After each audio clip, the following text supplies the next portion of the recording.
Bonjour à tous, bienvenue dans cette nouvelle vidéo. On est le vendredi 20 octobre 2023. Comme chaque semaine, on fait notre petite revue hebdomadaire de valeur, même si cette semaine, on va voir que le CAC déroule pas mal et qui travaille une zone de support moyen terme qu'on a déjà parlé plusieurs fois dans les vidéos les semaines précédentes. Voilà, le contexte reste morose. Alors les small caps et les mid caps, n'en parlons pas, c'est la déroute. Donc du coup, dans ces conditions-là, il nous reste quelques biotech, hein, toujours les mêmes en fait, hein, des configs que j'affectionne, que je suis et qu'on va continuer de suivre dans cette vidéo. Plus pareil, quelques autres, notamment Technip Energy, Ubisoft, Française Énergie et Ose Immuno d'ailleurs, que je vais rajouter ici. Voilà, si vous appréciez cette vidéo, c'est très très important. N'hésitez pas à vous abonner à cette chaîne tout d'abord, voilà. Et puis ensuite à me mettre un petit pouce et un commentaire que vous aimiez ou que vous aimiez pas, que vous ayez des suggestions, n'hésitez pas.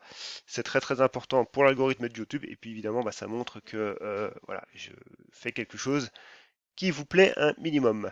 Donc du coup, vous le savez, hein, depuis quelques semaines, je publie les valeurs que je suis hein, en ce moment sur mon site internet, donc dans la rubrique Mes analyses graphiques.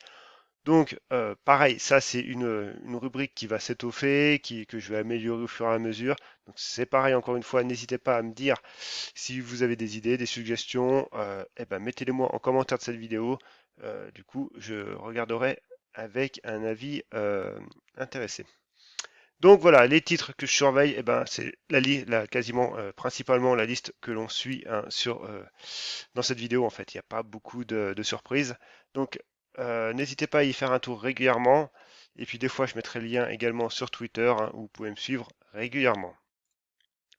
Donc, vous pouvez me suivre sur mon compte, pas Twitter, X, du coup, sur Ben de Lyon, et du coup, mon site internet, c'est speculateurmalin.fr.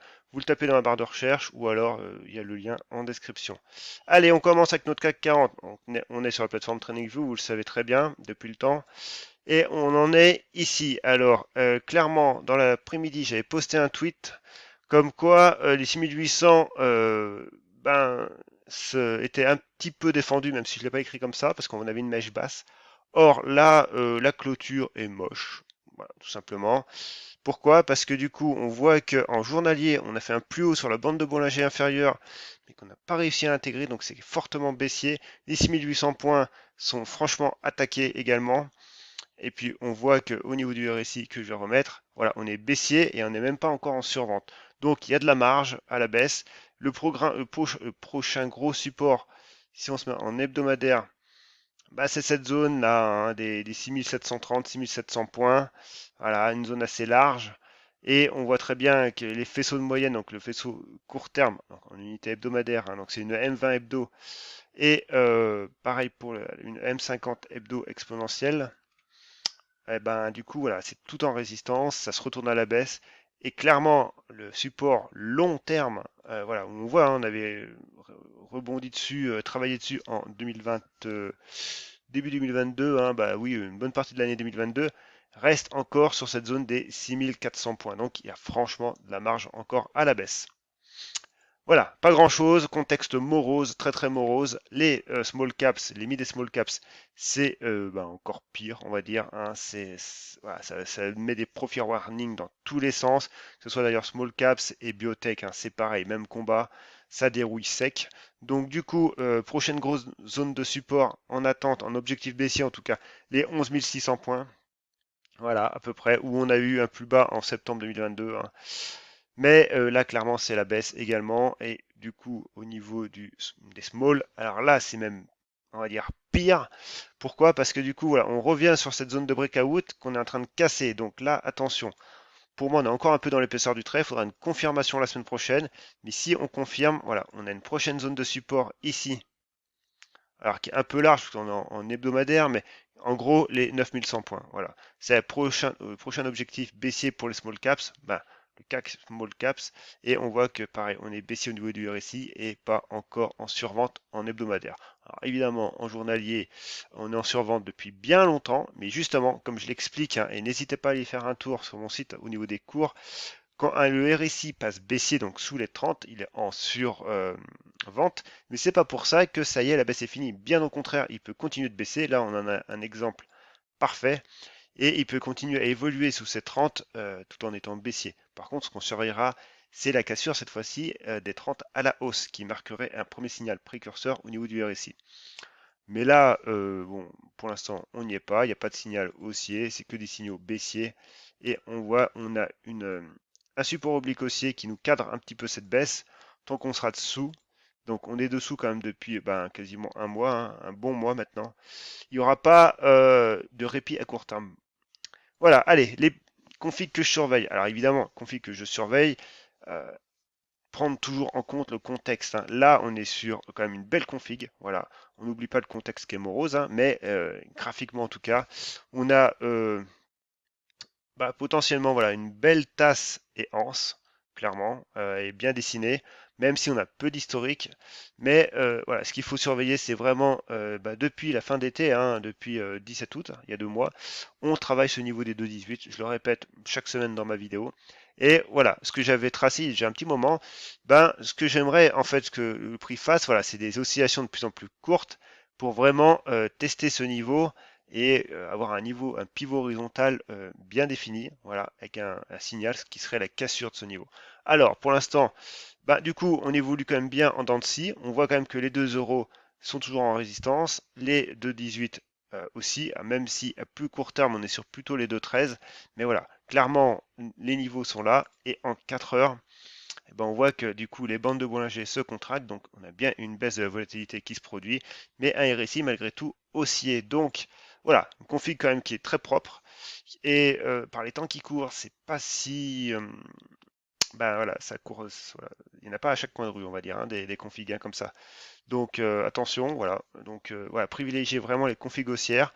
Là, pour le coup, on est pas mal. On a nos faisceaux qui sont en support, un RSI haussier. On voit qu'on a eu des hausses de volume pendant la phase d'ascension, là, et puis du coup, là, ça se calme, et c'est même le calme plat. Donc, voilà, une petite config, toujours à surveiller de très près. Genoway, c'est pareil. Alors, Genoway, du coup, là, depuis hier, pareil, j'avais posté sur Twitter un fanion. Bon, objectif invalidé. C'est dommage en soi, parce que du coup, ça nous donnait un objectif qui était quand même relativement joli, parce que ça nous remontait au plus haut euh, du titre en 2021 et de 2022.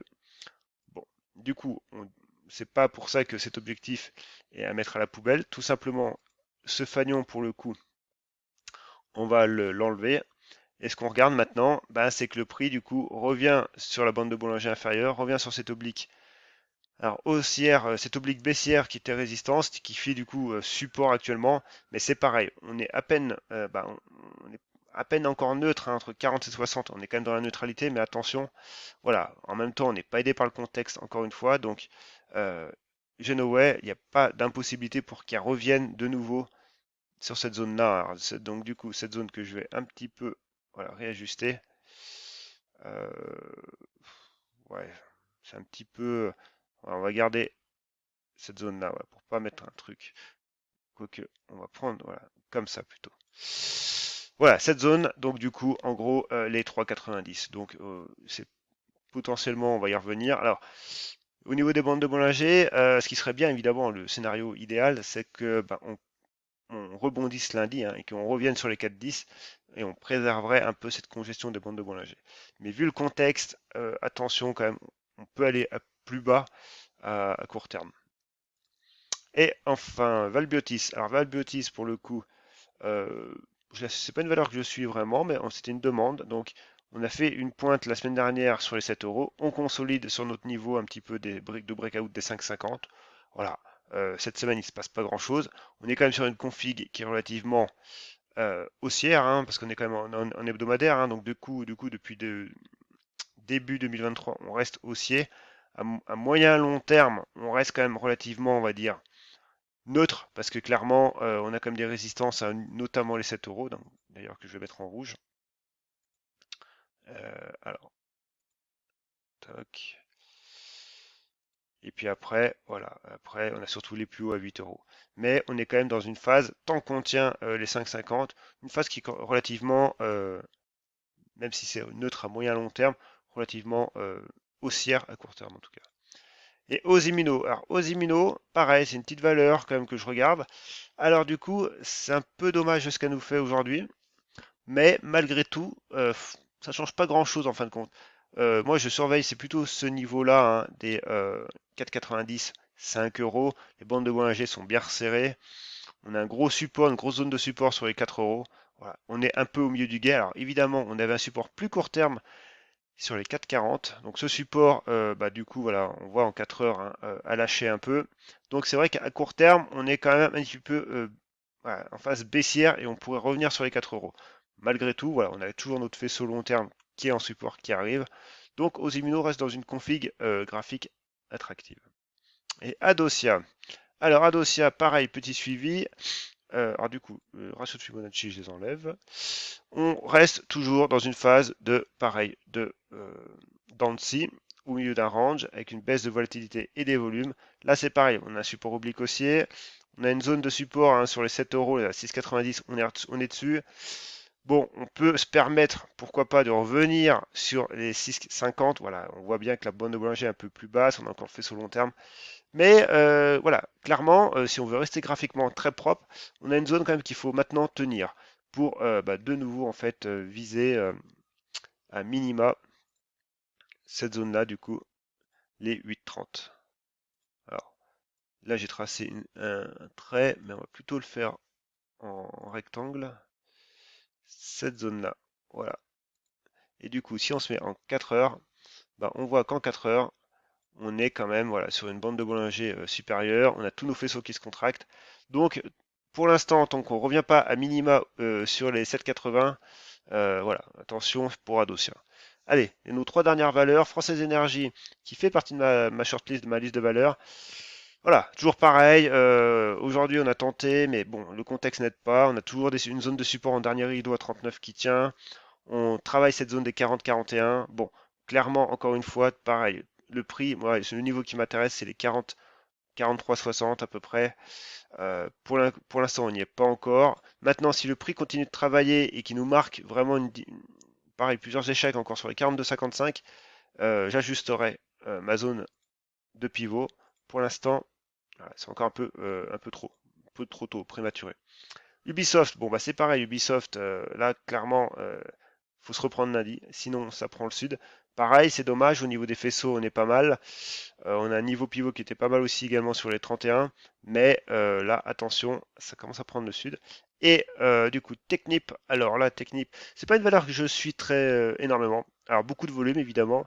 Une mèche basse qui graphiquement, c'est pas arrêté n'importe où quand même. Voilà. Mais évidemment, on a cassé ce niveau des 22-30, hein, ça saute aux yeux sur le graphique.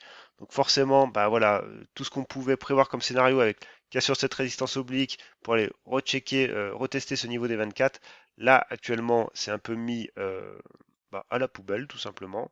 Et là, du coup, on revient maintenant sur une zone pareille de support, mais ça reste assez précaire quand même pour moi les 20 euros, même malgré tout que ce soit un seuil psychologique, hein, donc voilà. Mais clairement, on est en dehors des bandes de Bollinger.